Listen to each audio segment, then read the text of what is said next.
Bhagavate Vasudevaya. Om Namo Bhagavate Vasudevaya. Om Namo Bhagavate Vasudevaya. Om Namo Bhagavate Vasudevaya. Om Surabhyay Namaha. Om Surabhyay Namaha. Om Surabhyay Namaha. Om Surabhyay Namaha. Om Surabhyay Namaha. Om Surabhyay Namaha. Mukham karoti vachalam pangum nangayate girim yatkripa tamaham bande Shri Gurum Dinataram. Yatkripa tamaham bande Shri Gurum Dinataram. Hare Krishna. Welcome to our Bhagavatam class. Reading from Canto number 4, chapter 14, entitled The Story of King Vena. And what text are we reading? 11. Okay. Nirupitaha praja palaha sa jigam sati vai prajaha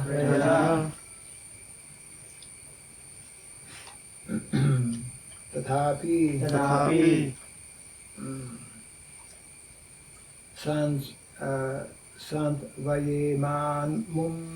Santvayemamum nasmam tat patakam sprishet nirupita prajapala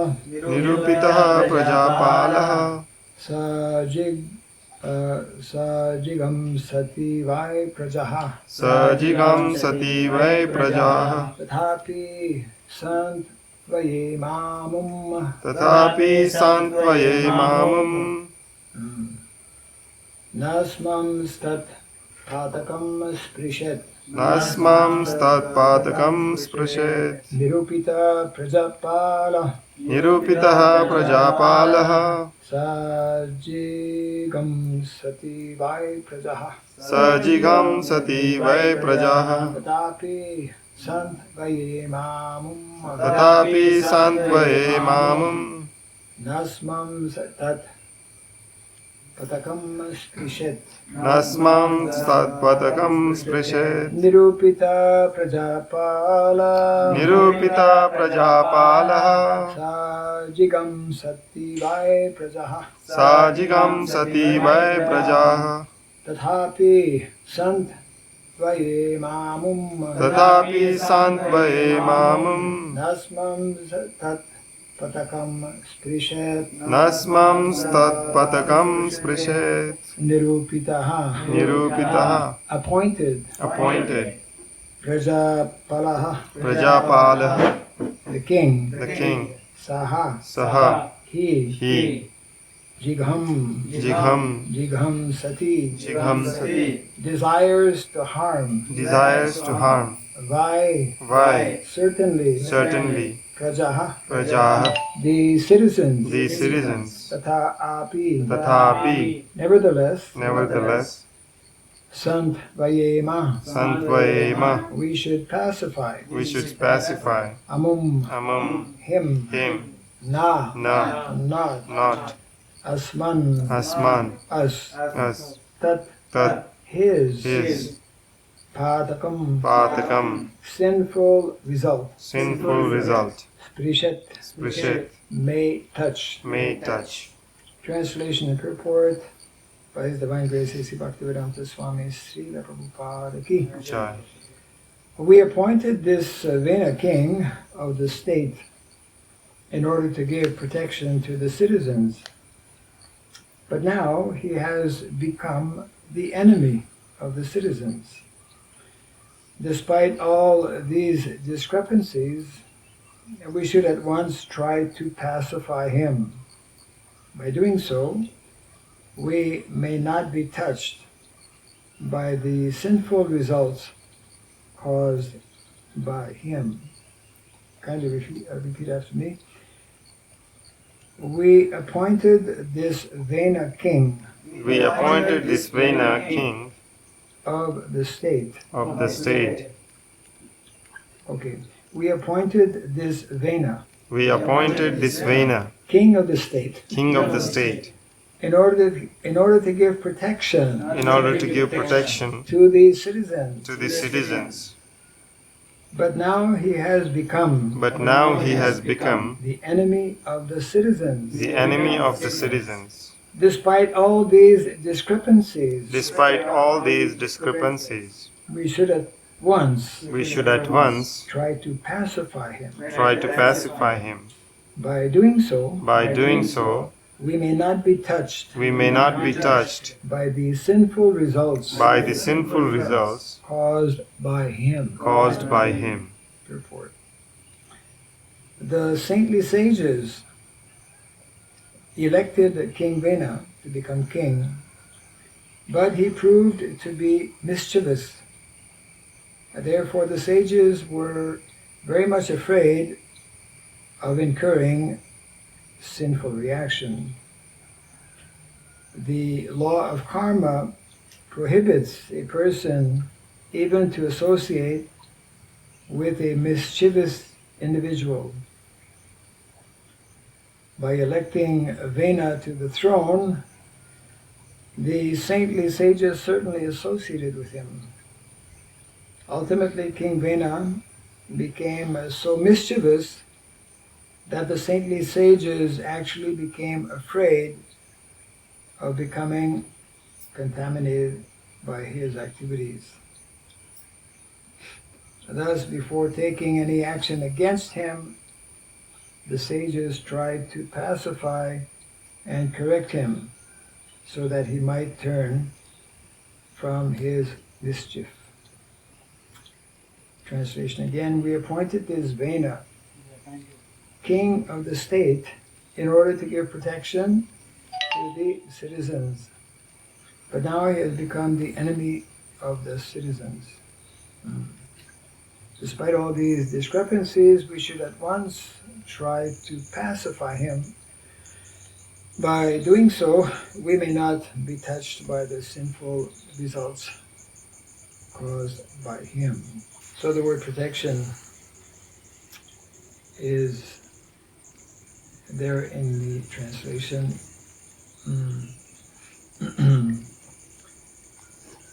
The sages are discussing amongst themselves and expressing how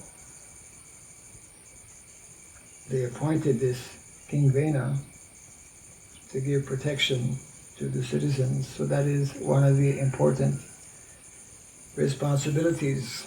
We've mentioned this before. Three main areas of responsibility for a Raja, for king: protection, administration, and welfare.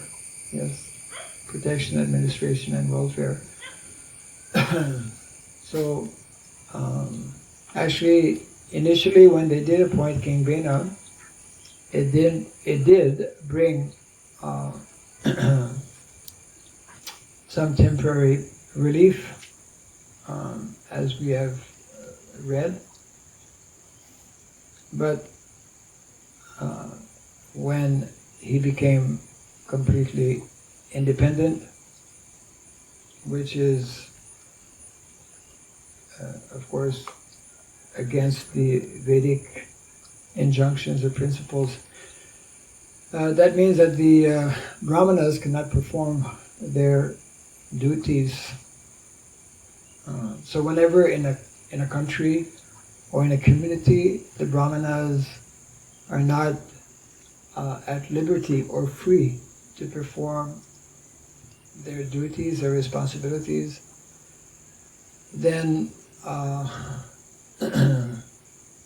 that means that the citizens are no longer protected. They're not properly protected by the king, and also by not being able to perform their Brahminical activities, just like performing jagyas. In those days, performance of jagya was a regular occurring event. which was very beneficial to the people. So, so therefore, when this basic principle of protection is absent, there will be it will result in a chaotic situation in a village or in a nation or in a community. So the sages here are also pointing out how if we don't try to correct the situation, we will get some negative reaction. Because we know from Shastra how if there is a pious leader, a pious king, then the citizens will reap good results, and the opposite is there. Some percentage of the sinful activities of a leader also come to the citizens. So the Brahmanas were conscious of this and therefore devised of a plan. Their first strategy, which is always, this is a good example given here by the Brahmanas, is to try and pacify King Vena, try and reason with him. So we have similar kinds of situations when there are differences, or when an individual is not acting according to the Shastra, according to Dharma, then this is one of the to learn here. We should try to approach such an individual and speak nicely to see if there's any possibility of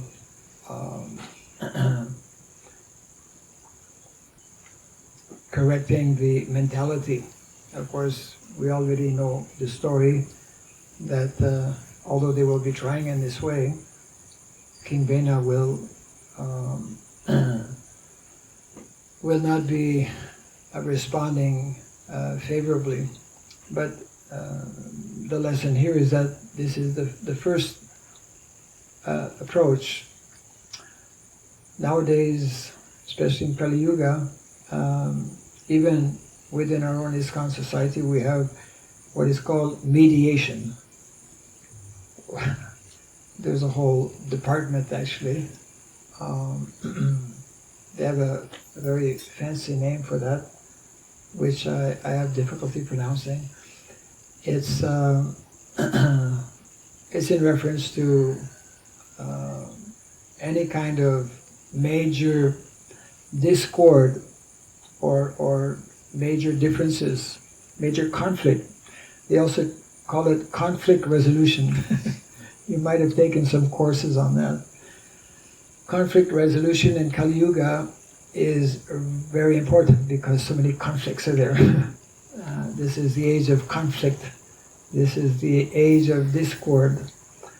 And people have to take all kinds of training actually to become expert in what they call conflict resolution. So here the Brahmanas were attempting a conflict resolution actually with King Vena. But some situations are so far gone that there's no solution. But still, that remains the first option that one should take in trying to resolve.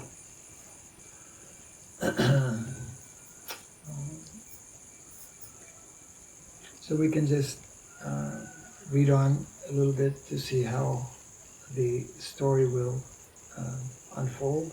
So this is one small last point, of course, is that whenever brahmanas.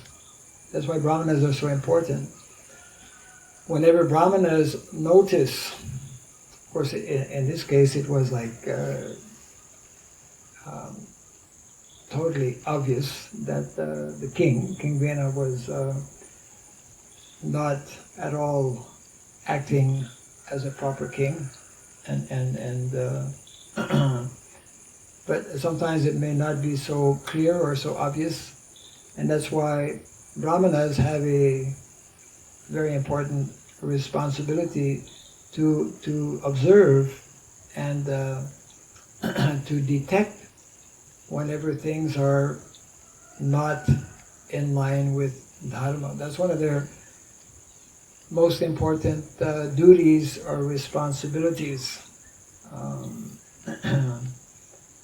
Brahmanas, someone just sent me a quote on that actually.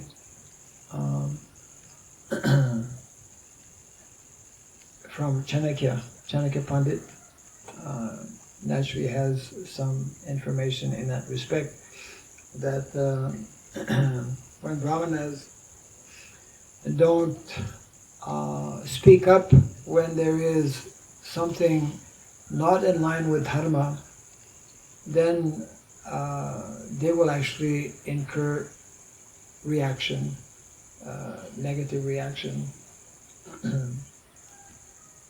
And therefore it's not only the responsibility of brahmanas but of devotees in general, because devotees in general, devotees in Krishna consciousness are meant first and foremost to follow, and that means of course to nicely understand what are those principles of dharma, and then the more we clearly understand these principles of dharma, then we can more easily, more quickly detect when those principles of dharma are not followed. So in this way, the brahmanas or sages in society or devotees, like in our case, general devotees, are meant to serve as the guardians. A very important role. It's like, parents are guardians for their children. And in a broader sense, the devotees, the Vaishnavas, and especially those who have that designated role or responsibility of being, let's say, natural leaders. Brahmanas are one of the three natural leaders in society, the Brahmanas, the Kshatriyas, and the Vaishyas. So therefore, they need to execute that responsibility nicely, and they especially are meant to detect when things are not proper. So this is what is happening here. Let's just continue reading a little bit to see how this will unfold. Text number, 12, which has, instead of 4 lines, has 6 lines here. Tad vid vadbhir asat vrito veno smabhi krito nripaha sant vito yadi no vacham nagrahi syat dharmakrit loka dikara san dadham dahishyama swa tejasa. Translation and purport. The saintly kings continued to think,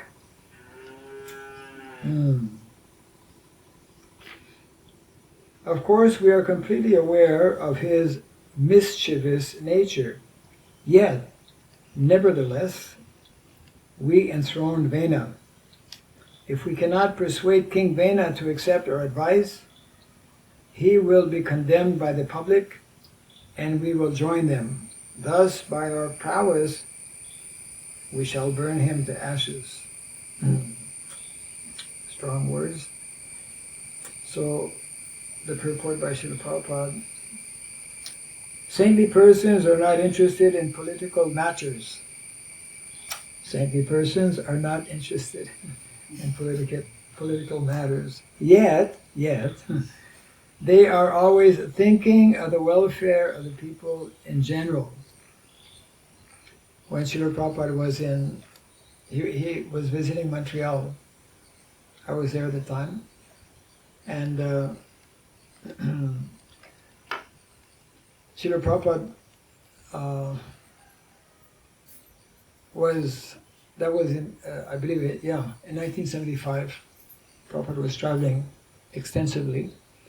And because by that time, our main centers here in India had been established, Mayapur, Vrindavan and Mumbai, and other centers as well. So Srila Prabhupada had requested some of his devotees, you make an appointment with Indira Gandhi. I think you're aware of that, and he had 10 specific points that he wanted to discuss with her. And because maybe around that same time, possibly before, I forget exactly now, in Chicago, Srila Prabhupada had been interviewed by a lady reporter. Prabhupada was interviewed a lot. Very interesting to hear those conversations. So this lady reporter was naturally asking a lot of questions about, the role of women in society. And then Prabhupada was very expertly replying to her different questions. She was a little bit agitated by some of those answers. Then at one point she said,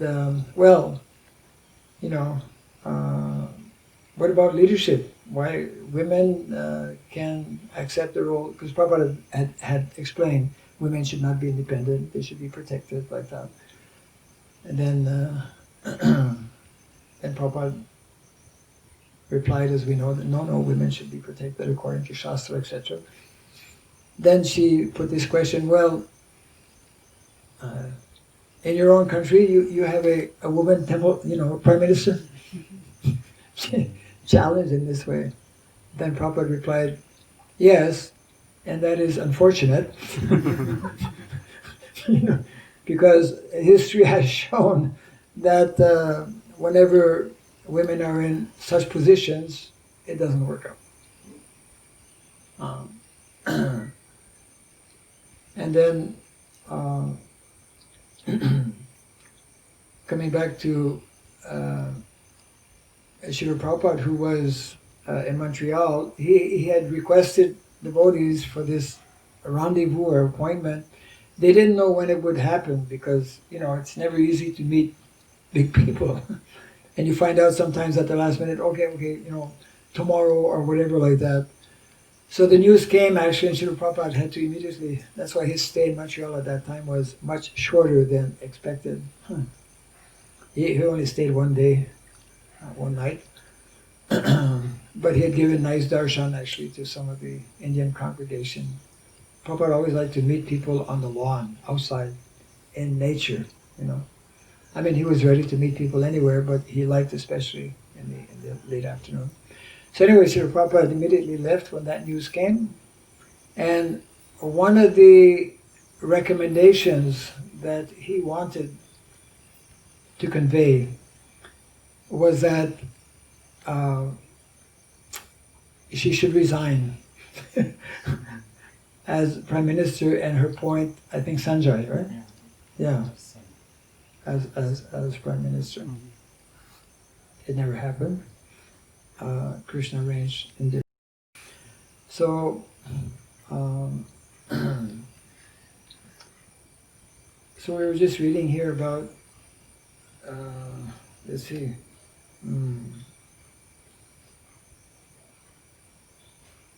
Yeah. So Prabhupada is telling here in the beginning that actually politics are not really, saintly persons, sadhus, sannyasis don't get involved in politics as such.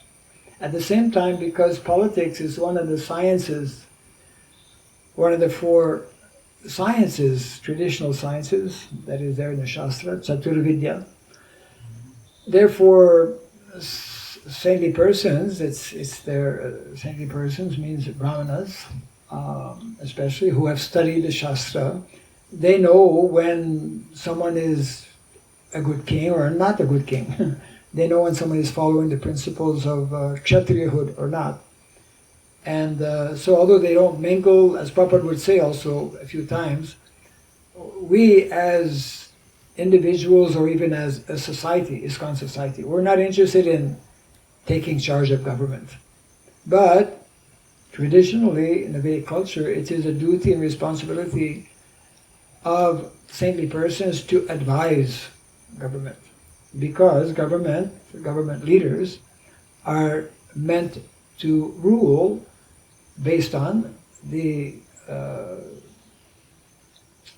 Shastra, based on the principles of Dharma. And it is especially those who are well-versed, those who are the most well-versed in Shastra are the Brahmanas, then they know what kind of ill effects, what kind of discrepancies there will be in society because leaders are not ruling according to Shastra. And of course, Prabhupada was well aware of that in modern day society where you have all kinds of, irregularities, to say the least. Let's just read the purport here. So, I'll just read this line again, where Prabhupada is referring to politics. Saintly persons are not interested in political matters, yet they are always thinking of the welfare of the people in general. Consequently, they sometimes have to come down to the political field and take steps to correct the misguided government or royalty. However, in Kali Yuga, saintly persons are not as powerful as they previously were. They used to be able to burn any sinful man to ashes by virtue of their spiritual prowess. Now saintly persons have no such power due to the influence of the age of Kali. Indeed, the Brahmanas do not even have the power to perform sacrifices in which animals are put into a fire to attain a new life.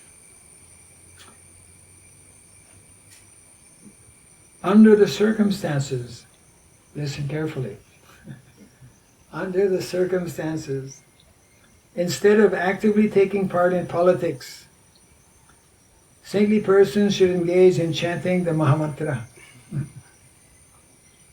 Hare Krishna. Yeah.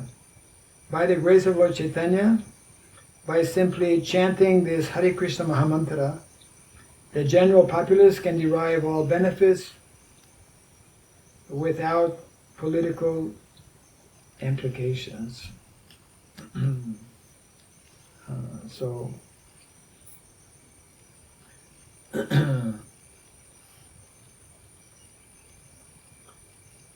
Saintly persons, Prabhupada is pointing out, especially in this age of Kali, are meant to especially take shelter of the Yuga Dharma for this age of Kali, which is chanting the holy name. At the same time, Srila Prabhupada, by keeping this focus of Harinam in all activities that we perform, at the same time Srila Prabhupada did instruct I mean, this is just one purport. There are many purports. There are many instructions. Did instruct that devotees, at least some devotees within our ISKCON society, learn and teach the science of politics. Isn't it? Prabhupada wanted that actual Brahmana, qualified Brahmana,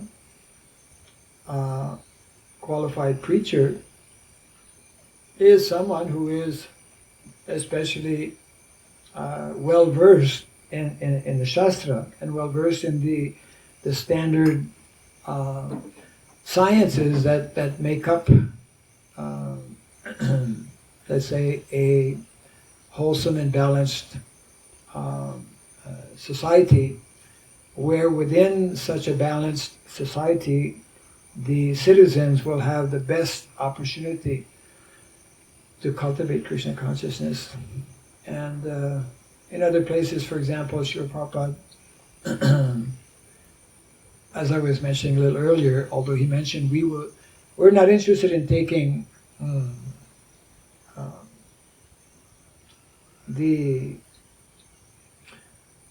let's say, responsibility in terms of politics, but we are eager to see individuals who have taken up those responsibilities to rule based on the Vedic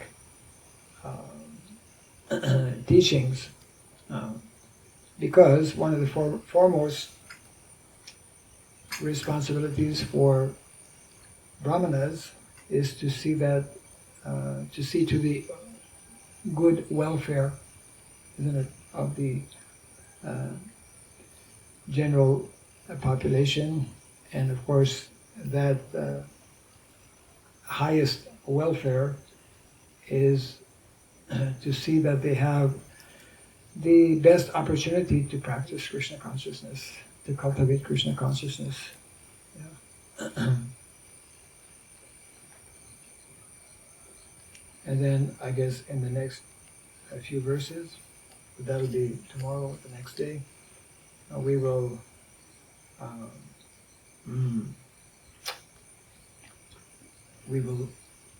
see what happens when they approach Kindrina.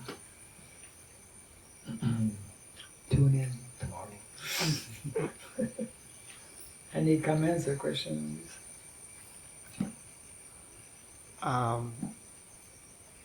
Your Holiness just was mentioning that if something is going wrong, then a saintly person should speak up, and you also said that devotees also should speak up. Yes. I believe Srila Prabhupada also said in some purports or lectures where he said, if there is something sinful going on and if you don't speak up, you're part of that sinful activity or something on that lines. Yeah, you mentioned that, I'm just repeating for people to hear, that Prabhupada mentioned if we see some sinful activities going on and we don't try to do something or don't speak up, then we are also becoming implicated. Yes. Kind of, yeah. Right. But my question is, this kind of behavior is often called or labeled or whatever we want to say as fault finding, and there's a general fear also amongst the devotees. I have also heard that some devotees say, if you keep doing that, you will become like that, and often some devotees use this to their advantage to stop people from speaking up. Right. Even in the 16th chapter, the list of Vaishnava qualities, Abhayam Sattva, that verse, in the purport, Srila Prabhupada says that fault finding is one of the qualities, but when you know he is stealing, and you saying he is stealing, it's not actually fault finding. Something on that line.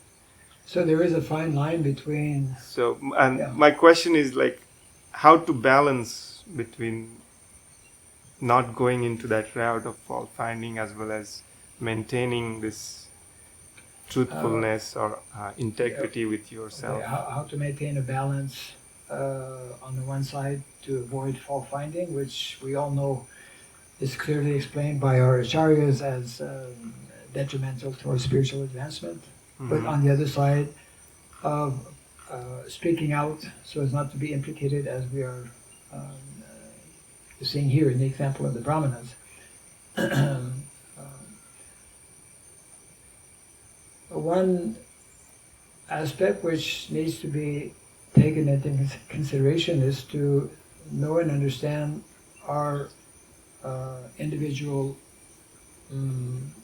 let's say, role in a particular setting. For example, if I'm a temple president, if I'm in charge of a temple, if I'm in charge of a community, then that is part of my portfolio, part of my responsibility to actually point out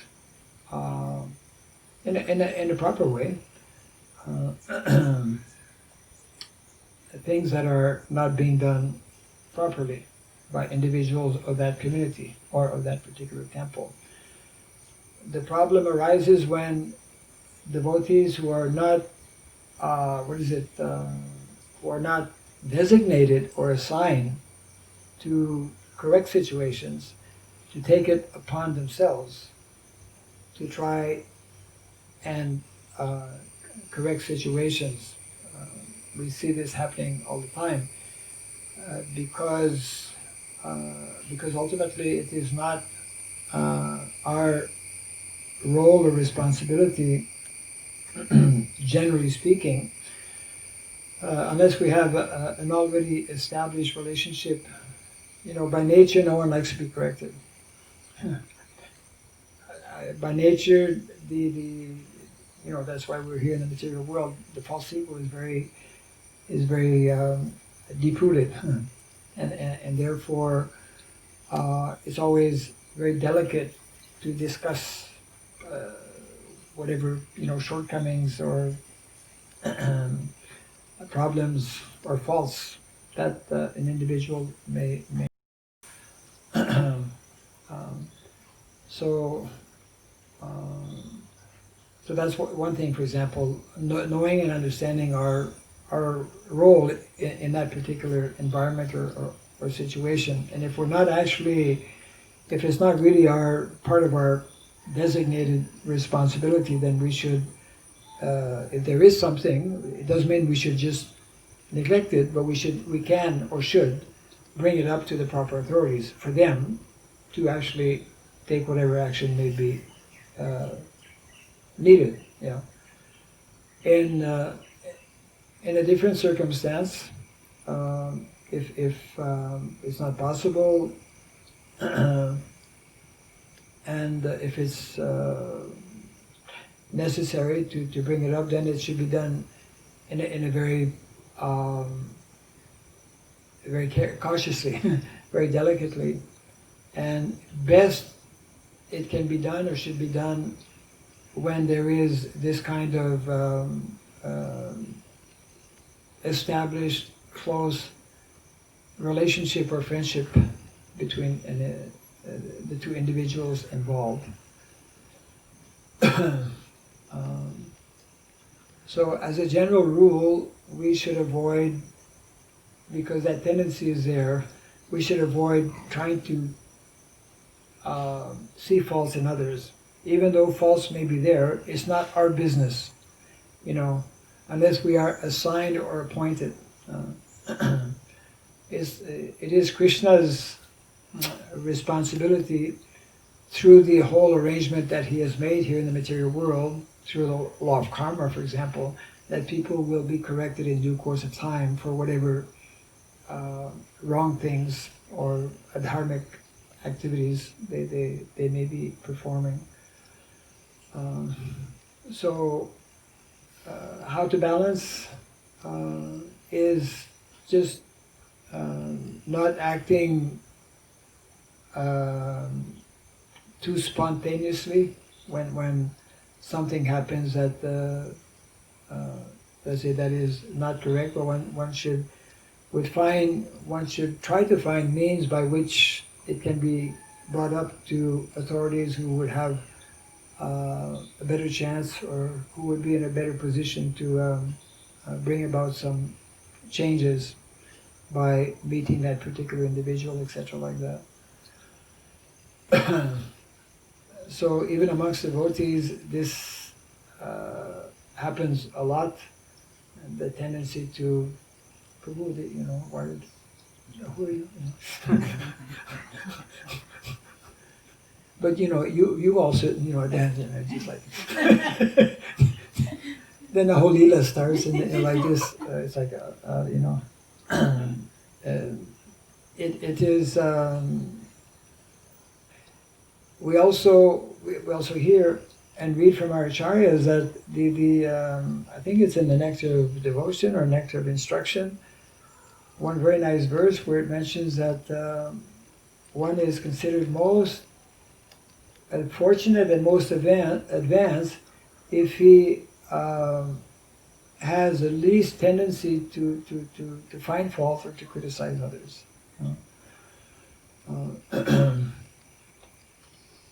So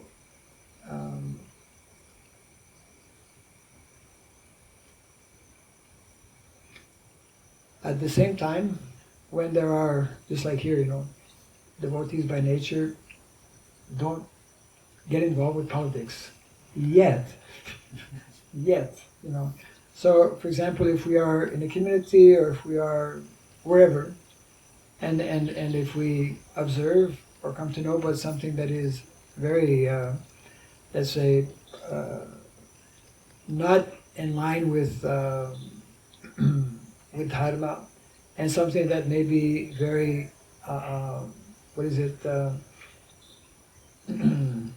detrimental to others,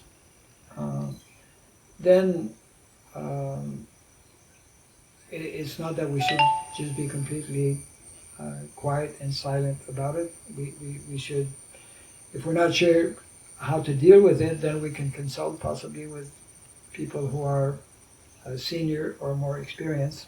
And otherwise it is not recommended. I got this quote here, I'll just read it and we can end on this, from Chanakya. Somebody sent that to me just a few days ago.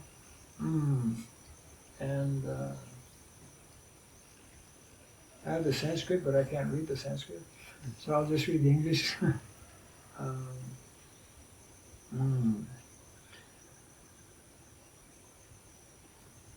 If you do not take up arms, you will lose your nation.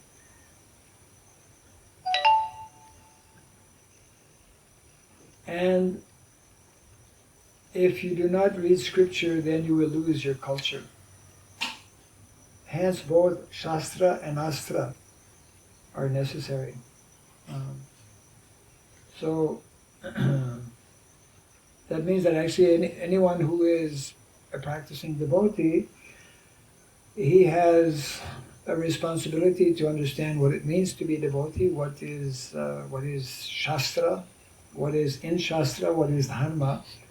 And, it is part of our responsibility as individuals to, of course, to begin with our own self, to follow and apply the principles of Shastra.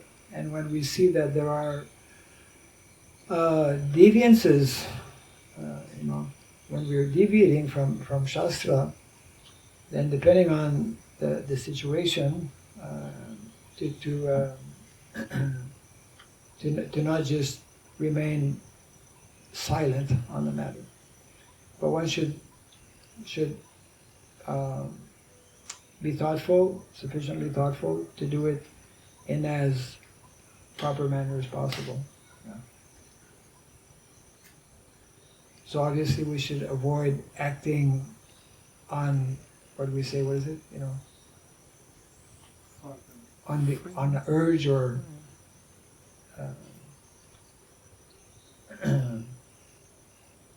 generally described as, passionately. Yeah. We should be, devotee is someone who is thoughtful and will also, especially on major matters, will consult with others as well. Yeah. Okay. Jai Grantara Srimad Bhagavatam ki Jai. Jai Sri Prabhupada ki Jai. All of you. Hari.